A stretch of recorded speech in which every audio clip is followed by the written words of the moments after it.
Welcome back for Lesson 2, The Fugitive Slave Act and Uncle Tom's Cabin. We're still pondering the essential question, how, in just a mere 10 years, does the nation try but fail to deal with growing sectional differences? In our last video, we learned how Congress was torn on how to admit the Mexican cession, but more specifically, the territory of California, as either a free or slave state. We learned that my main man from Kentucky, Henry Clay, devised the Compromise of 1850, and you absolutely need to know the 4 terms of compromise. A little give and take here. The North really wanted California to be free, and California wanted to be free itself. So to make the South agree, Southerners were promised popular sovereignty, or states' rights to determine slave or free status in any future states. And the South really wanted fugitive or runaway slaves returned to them, so the Fugitive Slave Act was passed, all while the North celebrated the end of the slave trade in D.C. And since it's very important to know all these 4 terms of the compromise, I have a Cooper original, dumb as ever, annoyingly memorable, and yet still a part of history memory hint for you. So when it comes to Compromise of 1850, just remember CAST, Pop FSA. The CA in CAST stands for what the North gets. California Free, ST, means slave trade ended in D.C. And it kind of rhymes, so it's an easy way to remember it. So California Free, ST ended in D.C. And then POP FSA are the 2 things that the South are going to get from the Compromise of 1850. And I've never had issues with students remembering this one, POP for Popular Sovereignty, and FSA standing for the Fugitive Slave Act. Now, we are ready to get started with our notes again. So if you guys would get all of your materials out, we're going to get right back into it. You should have either a printed copy of the Chapter 16 notes in front of you, turn to page 18, or the electronic typable PDF on your own screen to interact as we go. Pen, pencil, and of course, your trusty highlighter. Let's get right into it.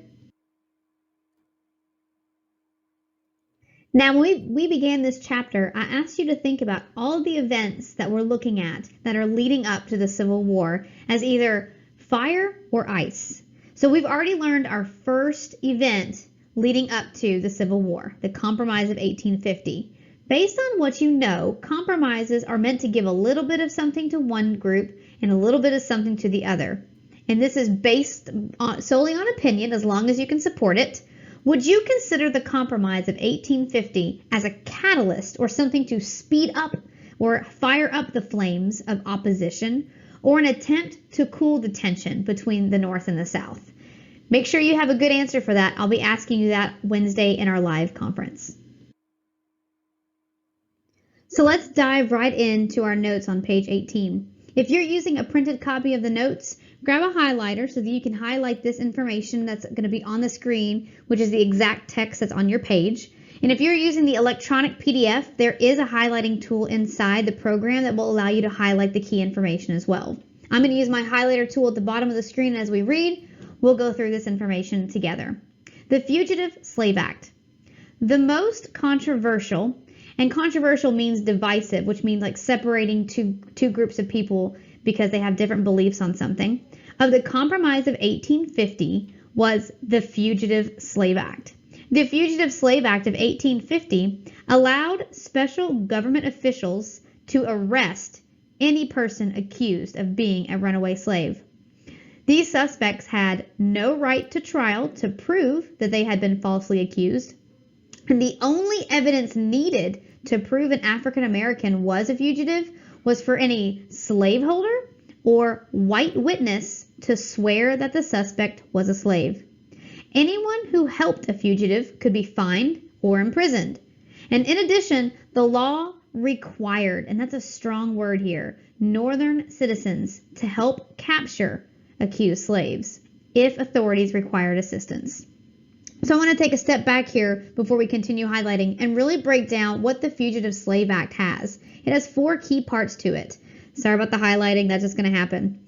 The details of the Fugitive Slave Act included that slave hunters, these special government officials, today we would call them bounty hunters, could arrest any person accused of being a slave. And once they're in captivity, they had no right to trial to prove their innocence.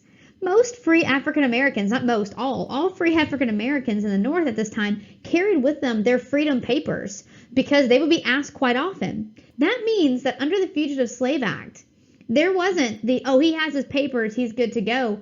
That wasn't considered evidence. All it took, as you see in number 3, was that a white person said, yes, I saw him as a slave. And probably what really argued or really frustrated Northerners the most is that big word, required. If these special government officials needed the help of ordinary citizens to capture fugitives, it was law to do so. Now, why would they be so keen on having people turn people in? The abolitionist movement is going rampant in the North. Obviously, there are still some people who are not on board, but when you would open up your newspapers in the North, you would see ads like this. Now, I apologize for the word Negro here. It is historically accurate in what they would use in these ads. But as you can tell, if there was any motivation at all for Northerners to return slaves back to their slave owners, it was money. $150 was a heck of a lot of money back in those days.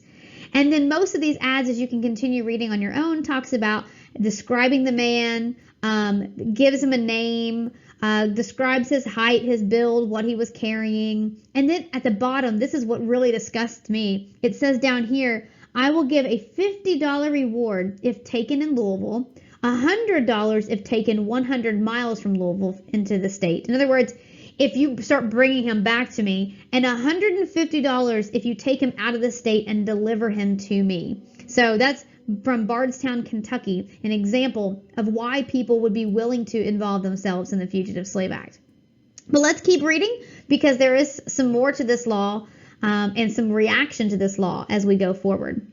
Senator John C. Calhoun, yep, Mr. Crazy John C. Calhoun from South Carolina, hoped that this law would force Northerners to admit that slave holders have rights to their property. And right there you see the disgust in that, calling slaves property and not people. Some Northerners were just fed up. They refused to follow this law because it just went against their moral code. And they cited their right to civil disobedience. Now, in my advanced classes, mainly before spring break, I talked about what that reform movement of civil disobedience really means. The idea of civil disobedience is when you refuse to follow a law because it goes against your morals or beliefs. That doesn't mean that you're going to get away scot-free. You will face consequences, but you are citing that a law goes against what you morally believe and you refuse to follow it. The abolitionist movement, people a part of it, would definitely argue their civil disobedience. They refused to turn in African Americans as fugitive slaves.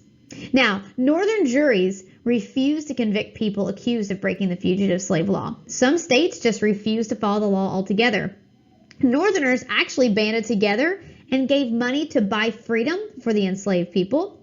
And when the law was enforced, and here's the big takeaway. In fact, I'm going to change my color to my highlighter.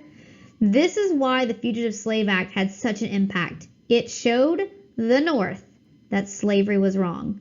Now that seems like an extremely simple statement, but you got to think, the North knows that there's slavery in the South. They don't see it with their own eyes. They're not living it day to day. Many of these people who are living in the North, a younger generation, they've seen slavery kind of phase out over their own culture. But now that they are supposed to be playing an active role in returning slaves, it disgusted them. They were starting to realize that slavery truly is wrong. People didn't want to follow it. But when we got a new president in 1853, remember Zachary Taylor died in 1850, Millard Fillmore filled his shoes for the remainder of his term, and in 1853, the United States elects a Democrat named Franklin Pierce. And he became president, and he intended to enforce the Fugitive Slave Act. Now, Franklin Pierce was from New Hampshire. New Hampshire is a northern state. You probably think to yourself, wow, like that's crazy. He should be an abolitionist. Again, proving to you that not everybody in the North was hopping on the abolitionism train. This Northern Democrat, President Pierce, saw the abolitionist movement as a fundamental threat to the unity of the nation. And so he's going to rule over the next 4 years as president of the United States, trying to keep the nation together.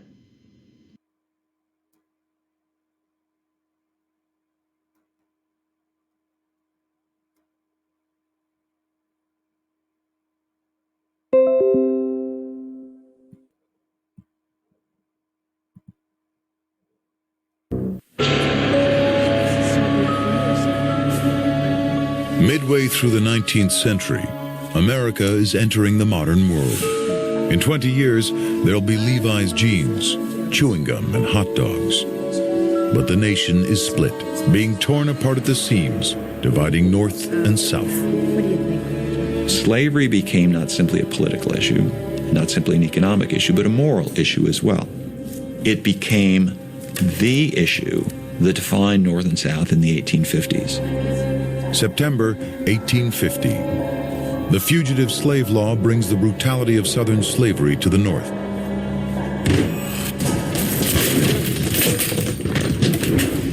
Now, no African American is safe anywhere. Gentlemen, you've made a mistake. There's a place of business. I'm a tailor to my clients. I'm a free man. I'm not a slave, gentlemen. Fugitive slave law meant that if you were a slave and you managed to escape to the North, your master could come and get you, and you had no recourse. Not only that, if you were a free Negro, they still could sell you down the river. The search for runaway slaves become a witch hunt. Any African American can be condemned simply with an accusation. Even a free man has no right to a trial by jury. Federal magistrates get $10 to rule them slaves, $5 to set them free. Ordinary people are outraged by the new law. Abolitionist newspapers and literature spread like wildfire. Published in 1852, Uncle Tom's Cabin becomes the best-selling book of the century after the Bible. A passionate anti-slavery novel written by Harriet Beecher Stowe, an unknown housewife from Connecticut. It mainly appeals to women who are becoming politicized for the first time. Slavery is the burning issue of the day. As America expands across the continent, North and South face off over each new territory. Will it be slave-owning or free? The Northerners began to see that, wait a minute, they're not going to keep slavery just in the South. They want to take slavery west and to turn the country into a slave country.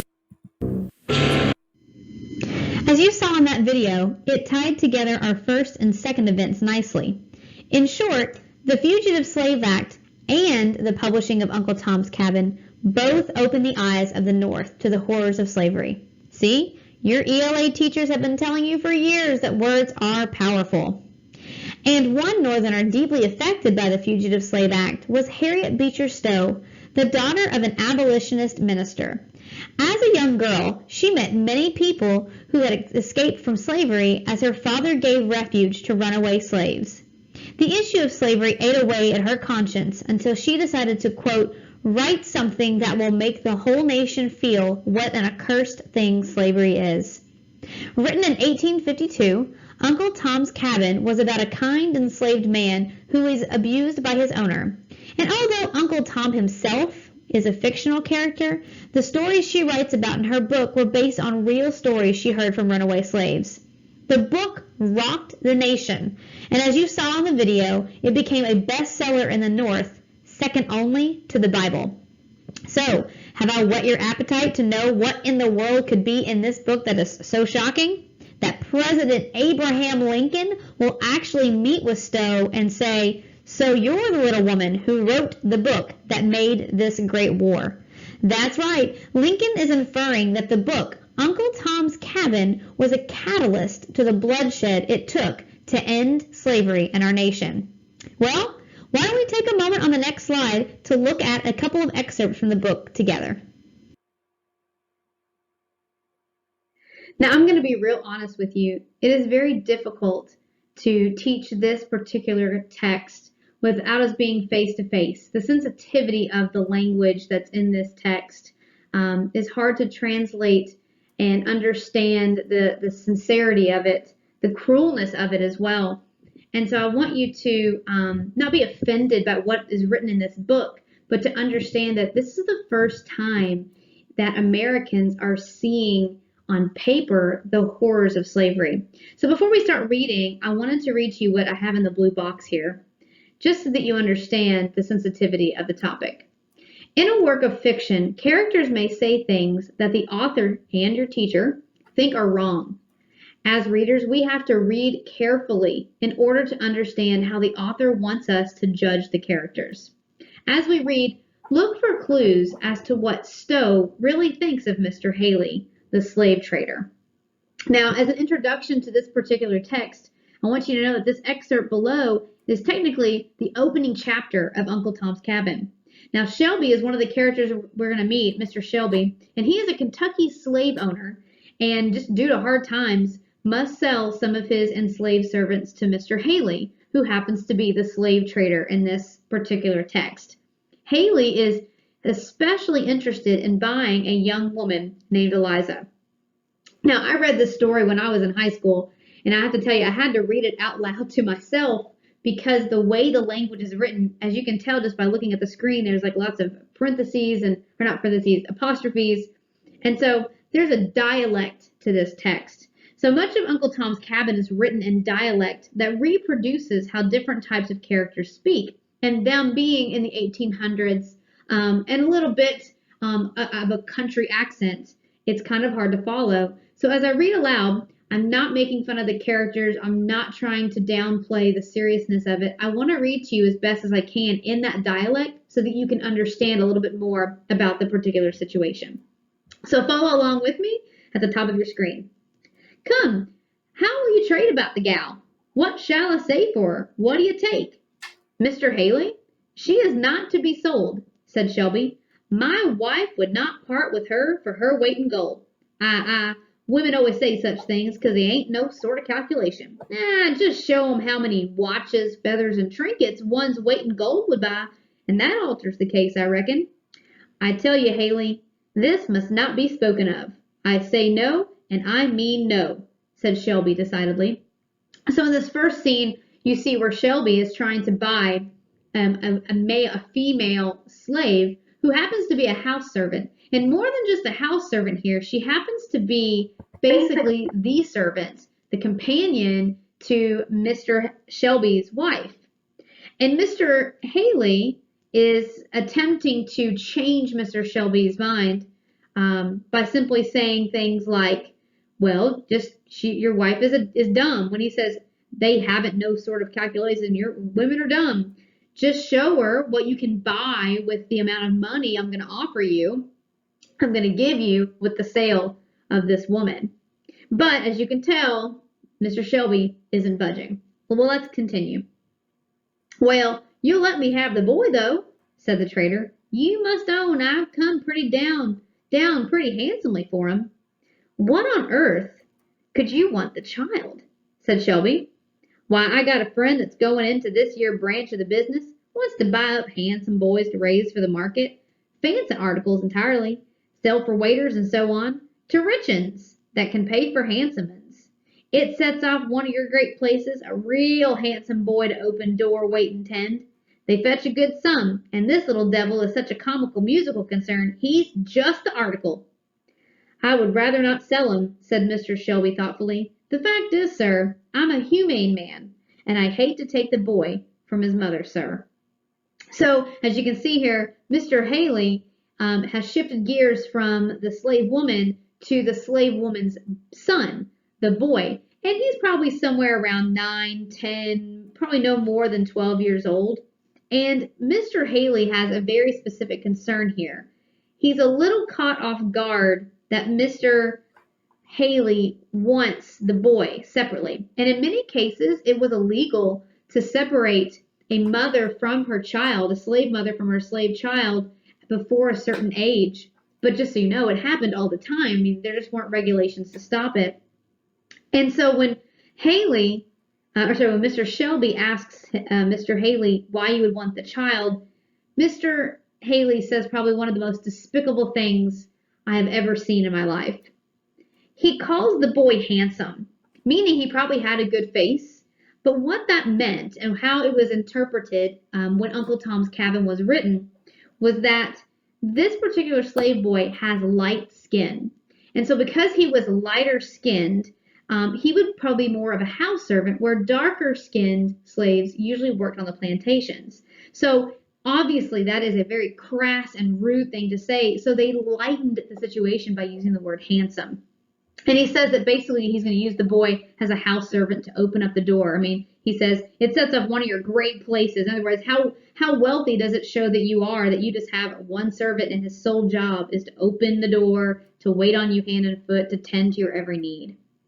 But what's probably the most ironic thing in here and really starts to show that Mr. Shelby himself is a despicable man is that he actually says he doesn't want to sell the boy to separate the boy from the mother, and yet he calls himself humane in doing that. I see nothing humane in that. The whole thing is completely atrocious. Oh, you do? Law, yes, something of that there nature. I understand perfectly. It is mighty unpleasant getting on with women sometimes. I always hate these here screeching, screaming times. They are mighty unpleasant. But as I manage business, I generally avoid them, sir. Now, what if you get the girl off for a day, a week or so, then the thing's done quietly, all over before she comes home? Your wife might get her some earrings, or a new gown, or some such truck to make up with her. I'm afraid not. So in this last part, Mr. Haley hasn't given up on the sale of the woman and actually offers this. He says, why don't you have your wife leave the plantation with her servant for a day or a week or so. And then while she's gone, you and I will make the trade for the boy, all before the wife and the slave mother comes home. When she gets home, your wife can use that money to buy the slave woman some earrings or a new dress to make up with her.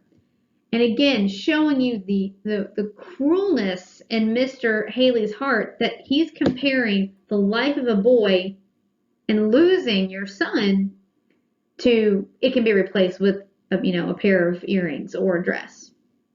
And then Mr. Haley really unloads. Lord bless ye, yes, these critters ain't like white folks, you know. They gets over things, only managed right.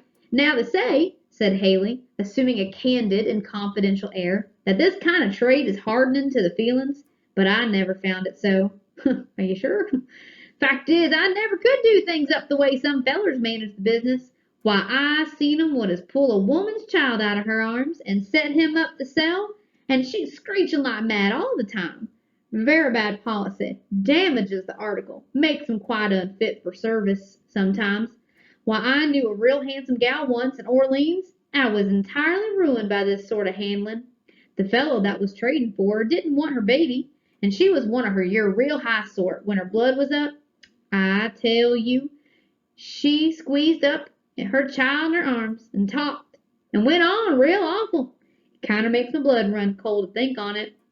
And when they carried off the child and locked her up, she just went raving mad and died in a week. Clear waste, sir, of $1,000 just for want of management. That's where it is. It's always best to do the humane thing, sir. That's been my experience. And the trader leaned back in his chair and folded his arms with an air of virtuous decision, apparently consider himself a second Wilberforce. And then William Wilberforce is the person they're referring to at the end, who is the actual famous Englishman who actually campaigned to end slavery in England. Obviously, you and I both realize that Mr. Haley is nowhere close to something like that. And so in this last excerpt here, you hear him talk about how sad it was for this woman to be sold separately from her son. And his reason for it being sad, did you catch that? Was that she died in a week, clear waste of $1,000. There's no sentimental, no compassion toward human life here. He doesn't even consider them humans. He's calling them property. Now, if you can imagine reading things like this in Uncle Tom's Cabin for the first time in the North, you have to understand why the North's mind was really blown. Let's go back and take a look at our notes. Shoo, that's no easy task. Well, obviously, just from the small excerpt you've read, you can understand why this book shocked a nation and became a bestseller in the North. The North also, once they saw the Fugitive Slave Act unfold before them and Uncle Tom's Cabin, they started to view slavery as more than just a political conflict. Keep in mind that everything that has happened with slavery up until this point has been done in a government sense. Laws have been passed. But this book, Uncle Tom's Cabin, didn't just reach lawmakers or voters. It got in the hands of housewives and poor men, and they started to read what it was like, and it impacted their soul. It changed their heart. It opened their eyes to what was really happening in the South. And so we're going to shift from seeing slavery just be about politics, people arguing whether or not slaves or states should be free or slave, but now it's the moral dilemma. And moral, I put in parentheses there, your principles, the things that make you who you are. It's a problem that's facing every American. Southerners, I imagine, wanted to just have a major book burning and just see all of Uncle Tom's Cabin copies go up in flames, because this calls the South out. It makes every single slave owner look like a Mr. Haley. And to them, they believed it was propaganda. We talked about how propaganda is something that you take an event like the Boston Massacre and you skew it so that people see things only from your angle. The Southerners claim that the book, Uncle Tom's Cabin, does not give a fair representation of the lives of enslaved African Americans. But I think you and I both can see that really there is some truth to Uncle Tom's Cabin, and it just rocked this country. All right, we've reached the end of this lesson, and we talked in this chapter so far about three big events. The Compromise of 1850, which included the most controversial, the Fugitive Slave Act, and then the writing of Uncle Tom's Cabin. And so I want to ask you to think about categorizing these events. Were they created in a way that would bring the nation together and calm down or ice down the issue of slavery between North and South? Or are these events that are heating it up, they're fuel to the fire? And I do believe that you can see one become ice and two other ones were probably fuel to the fire. Keep your ideas in your brains, and I'll ask you that on Wednesday when we're in our live session. Following up, you've got two quick questions at the bottom of your notes that I'd like for you to take a moment to reflect on. First off, what is it that makes the Fugitive Slave Act so controversial? And secondly, why would Southerners call the book propaganda? All right, you guys are ready to take your formative over lesson 2. Follow the steps in your Schoology folder. And of course, if there's anything I can do for you, I'm here. Reach out and talk to me.